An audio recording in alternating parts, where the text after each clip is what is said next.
तो चलिए आज बात करते हैं कंप्यूटर के उन सभी पोर्ट्स और कनेक्टर्स की। मतलब वो सारे अलग अलग छेद जो लैपटॉप के साइड में दिखते हैं। आज इनके सारे राज खुलने वाले हैं। ये एक ऐसी उलझन है जो हम सब ने कभी ना कभी महसूस की है। लैपटॉप उठाते हैं और साइड में देखते हैं तो इतने सारे अलग अलग खांचे। दिमाग में यही आता है कि आखिर ये सब हैं किस लिए। अच्छा, इसको समझने का एक बहुत ही आसान तरीका है। सोचिए कि पोर्ट जो है वो कंप्यूटर का एक दरवाजा है और कनेक्टर वो चाबी है जो उस दरवाजे को खोलती है। बस इतना ही है। और हर दरवाजे और चाबी का काम अलग अलग होता है। तो फिर हो जाएं तैयार। चलिए इन कनेक्शंस की दुनिया में एक टूर पर निकलते हैं। सबसे पहले बात करेंगे उन पोर्ट्स की जो स्क्रीन पर जादू बिखेरते हैं। जी हां, वीडियो पोर्ट्स। और इस टूर में हमारी पहली मंजिल है HDMI। ये वो पोर्ट है जो आज के दौर में लगभग हर जगह अपनी पहचान बना चुका है। तो HDMI इतना खास क्यों है? देखिए, इसकी सबसे बड़ी खूबी यह है कि यह हाई क्वालिटी वीडियो और ऑडियो दोनों को एक साथ एक ही केबल से भेज देता है। मतलब पहले जो वीडियो के लिए अलग तार और ऑडियो के लिए अलग तार लगाना पड़ता था, HDMI ने उन सब का झंझट ही खत्म कर दिया। एक केबल और काम तमाम। अब आगे बढ़ते हैं। एक और पोर्ट है जो दिखने में तो काफी कुछ HDMI जैसा ही है, लेकिन जब बात आती है प्रोफेशनल्स की या फिर हार्डकोर गेमर्स की, तो उनकी पहले पसंद अक्सर डिस्प्ले पोर्ट ही होता है। और ये एक बहुत अच्छा उदाहरण है कि कैसे कुछ पोर्ट्स को खास मकसद के लिए डिजाइन किया जाता है। देखिए, डिस्प्ले पोर्ट जो है वो ज्यादा रिफ्रेश रेट सपोर्ट करता है। अब इसका मतलब क्या है? इसका मतलब है कि गेमिंग एकदम मक्खन जैसी स्मूथ चलती है। और जो लोग प्रोफेशनल वीडियो एडिटिंग करते हैं उनके लिए कलर्स भी ज्यादा सटीक दिखते हैं। अच्छा, अब बात करते हैं एक पुराने खिलाड़ी की, VGA। हो सकता है ये आपको अब भी कहीं ना कहीं दिख जाए, खास तौर पर किसी पुराने मॉनिटर में या ऑफिस के प्रोजेक्टर में। देखिए, VGA जो है वो एक पुरानी एनालॉग टेक्नोलॉजी है और यही वजह है कि ये अब धीरे धीरे चलन से बाहर हो रही है।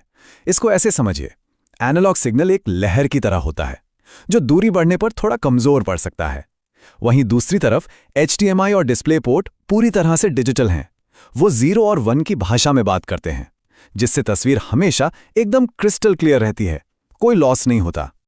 तो ये तो हुई वीडियो की बात। चलिए अब स्क्रीन की दुनिया से थोड़ा बाहर निकलते हैं और उन पोर्ट्स की बात करते हैं जिन्हें हम रोजमर्रा की चीजों के लिए इस्तेमाल करते हैं, मतलब अपनी एक्सेसरीज को जोड़ने के लिए। और इस लिस्ट में सबसे पहला नाम आता है उस पोर्ट का जिसे हम सब पहचानते हैं। जी हां, हमारा सबसे भरोसेमंद वो आयताकार USB-A पोर्ट। ऐसा पोर्ट जिसमें हम लगभग सब कुछ लगा देते हैं। सोचिए जरा, कीबोर्ड, माउस, पेन ड्राइव, यहां तक कि पुराने फोन चार्ज करने तक के लिए सालों से यही तो हमारा साथी रहा है। और हां, इसी कैटेगरी में वो गोल वाला 3.5 mm का हेडफोन जैक और कैमरों के लिए SD कार्ड स्लॉट भी आते हैं। ये सब वो पोर्ट्स हैं जो हमारे डिवाइस की काबिलियत को और बढ़ाते हैं। अच्छा, अब एक बिल्कुल अलग तरह के कनेक्शन की बात करते हैं। वो कनेक्शन जो कंप्यूटर को सीधे तार के जरिए इंटरनेट की दुनिया से जोड़ता है। यह है ईथरनेट पोर्ट। ये वो पोर्ट है जो इंटरनेट से एक फिजिकल, मतलब एक सीधा और भरोसेमंद कनेक्शन देता है। अब सवाल ये उठता है कि जब वाईफाई है तो तार क्यों?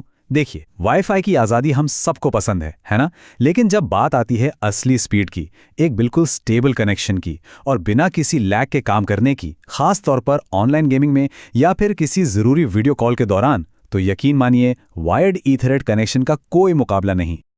तो इतने सारे अलग अलग पोर्ट्स को देखकर दिमाग में एक सवाल ज़रूर आता है कि भाई, क्या कोई एक ऐसा पोर्ट नहीं हो सकता जो ये सारे काम अकेले ही कर दे?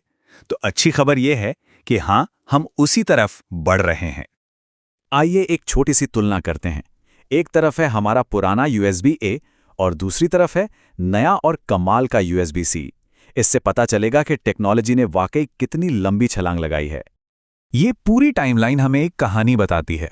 कहानी ये कि कैसे लगभग 20 सालों में टेक्नोलॉजी एक अकेले, ज्यादा ताकतवर और हर काम में माहिर कनेक्टर की तरफ बढ़ी है।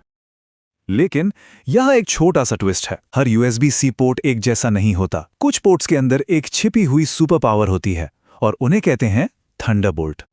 तो ये थंडरबोल्ट है क्या भला? असल में ये USB-C का ही एक सुपरचार्ज्ड वर्जन है।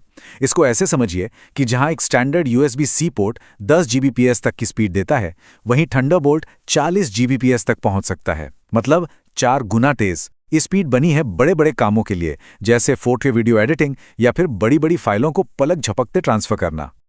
तो सवाल ये है कि हमने ये सब क्यों जाना? क्योंकि देखिए, इन कनेक्शंस को समझना एक तरह से अपनी टेक्नोलॉजी को कंट्रोल करने की ताकत देता है। ये छोटी छोटी जानकारी समय भी बचाती है, पैसा भी, और बेवजह का सिरदर्द भी। अगली बार गलत केबल खरीदने की गलती नहीं होगी, या फिर घंटों ये समझने में बर्बाद नहीं होंगे कि भाई ये डिवाइस कनेक्ट क्यों नहीं हो रहा। वापस उसी दरवाजे और चाबी वाली बात पर आते हैं। अपने पोर्ट्स को जानना ठीक वैसा ही है जैसे अपने डिवाइस के हर दरवाजे के लिए सही चाबी का पता होना। और ये सब हमें एक बहुत ही दिलचस्प सवाल पर लाकर छोड़ देता है। जिस तरह से वायरलेस चार्जिंग और डेटा ट्रांसफर का जमाना आ रहा है, क्या भविष्य के कंप्यूटर में किसी पोर्ट की जरूरत होगी भी? सोचने वाली बात है ना।